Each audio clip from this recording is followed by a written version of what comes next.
question here. It's non-calculator.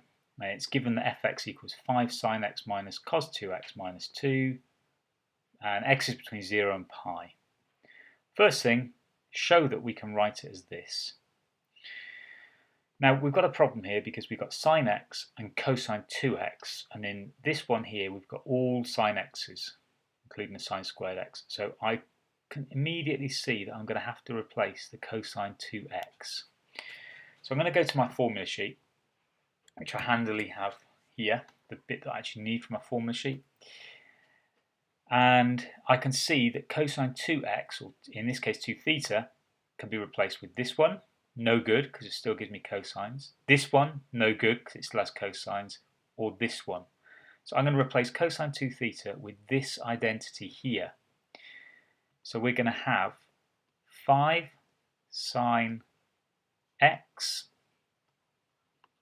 minus 1 minus 2 sine squared x minus 2.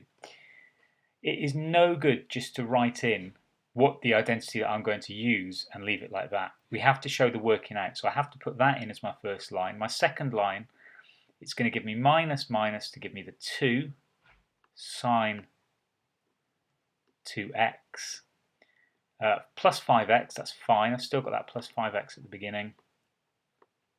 Plus sine 5x. And this is minus 1 minus 2 giving me minus 3. So here is my function, written as I want it. So I'm now going to go on to part B, hence solve the function. So I'm now going to make this function equal to 0.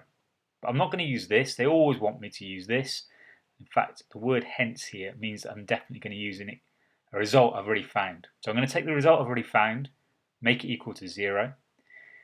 These are very popular with IB. They're quadratic equations, disguised quadratic equations. So I'm going to factorize because I'm not using a calculator, so it must factorize. And in fact, in this case, it's going to factorize to 2x, 2 sine x minus 1, and sine x plus 3.